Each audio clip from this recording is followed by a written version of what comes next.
assim, eu me relacionava com a poesia na escola, né? Na escola, mas era com os grandes literatos aí. Mas o meu interesse por poesia vem por conta do meu relacionamento com a cultura hip hop, de ouvir e prestar atenção nas letras. E a minha eu escrevia também muito em diário, mas a minha poesia só veio a público com a publicação do meu fanzine chamado Mijiba. Mijiba é uma palavra africana que quer dizer jovem mulher revolucionária. E as Mijibas foram mulheres que lutaram pela independência de Zimbábue. E aí eu comecei a fazer poesia para publicar nesse fanzine, assim. Eu tô com vergonha. Uma das primeiras assim que eu publiquei chama Coisas. São coisas da vida, ter coisas na nossa relação. Resumidos a coisa, somos coisas sem intenção. Porque as coisas tornaram-se mais importantes do que a emoção. É coisa ser simplesmente uma coisa. São coisas que consumimos para esquecer as frustrações. E são essas mesmas coisas que são mais importantes do que os irmãos. Vivemos no mundo das coisas. E as pessoas preenchem suas vidas com as coisas da televisão. Que coisa, não? Esse poema foi feito em 2001. 2001, 2002. É um dos primeiros poemas.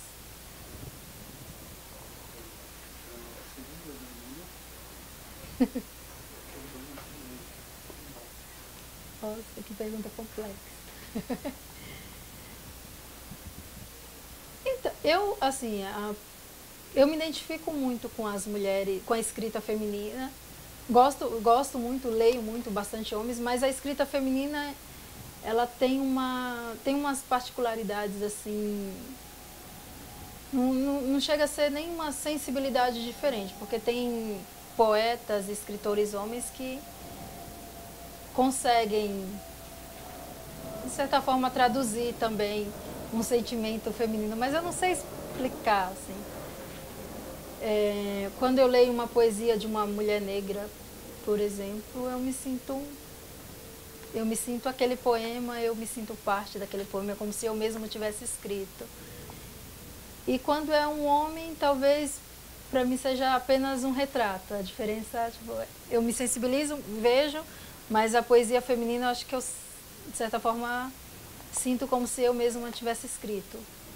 Não sei se é bem isso que é a poesia feminina para mim.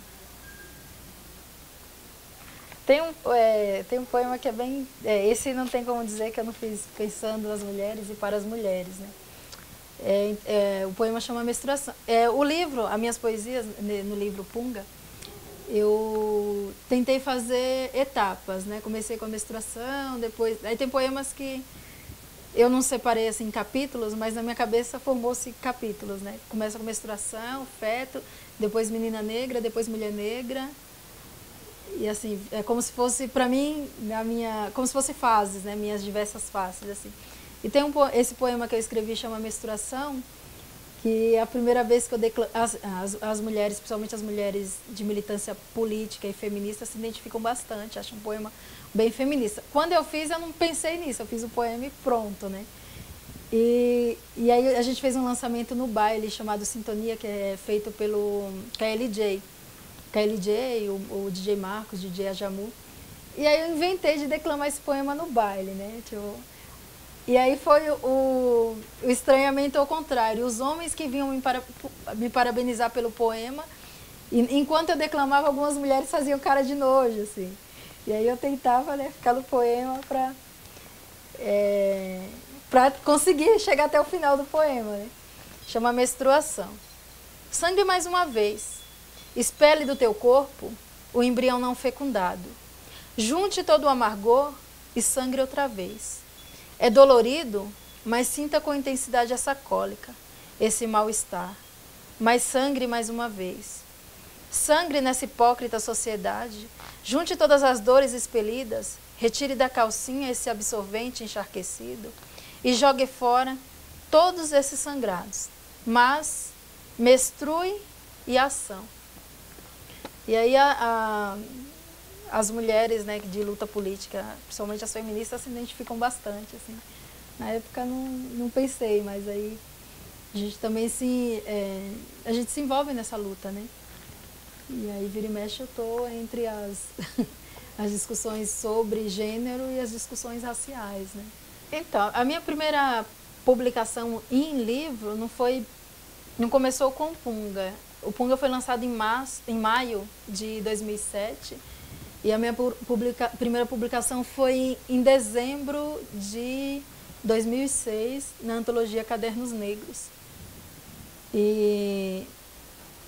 Mas assim, essa publicação, essa antologia, ela antecedeu, mas o processo de escrita do Punga começou antes dessa participação nessa antologia, né? Que o Punga ele foi concebido como uma gestação, foi 9 meses assim de preparo, né?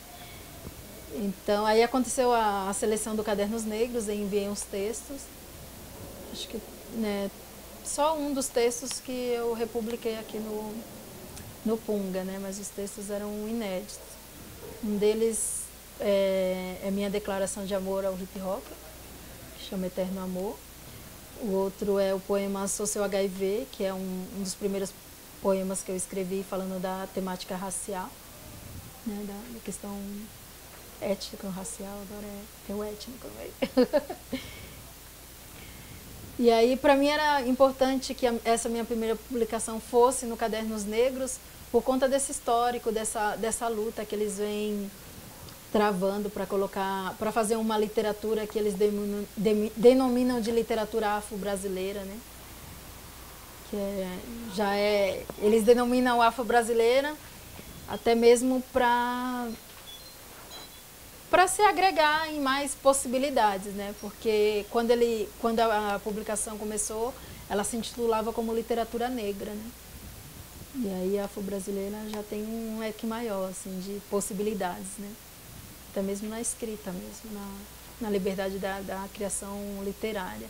E aí a publicação do Punga, a publicação em 2007, é um livro que é publicado pela Edições Toró. Ele é 2 em 1, né? Elisandra e Akins. 2 em 1 não, né? É 5 por... Porque tem 3 grafiteiros que compõem o Punga, né? Que é o Coyote, o Marcos e o Bila, que é um amigo meu que a gente se conheceu por correspondência, que é do interior de Penápolis. O que mais? A tribo está de luto, a mãe chorou. O solo ficou bruto, o feijão ficou duro, o milho murchou. A aldeia entristecida correu compadecida até as margens do rio. O tumbeiro partiu, sem nenhum aceno sumiu. A lágrima rolou da menina pretinha que o navio levou, e quando aportou, foi logo acorrentada, e sendo apalpada, foi vendida como escrava a futura rainha Nagô. Os anos se passou, e a menina pretinha transformou-se nessa que pede no sinal, nessa que vende doce em troca de real, nessa que é mãe aos 13, que para de estudar aos 12, e que aos 11 já esqueceu de sonhar. É, menina, a lua te olha tristonha, mas fica ansiosa, pois não vê a hora de você reinar, assumir a sua marca quilombola, assumir as suas linhas na história e ver seus olhos brilhar.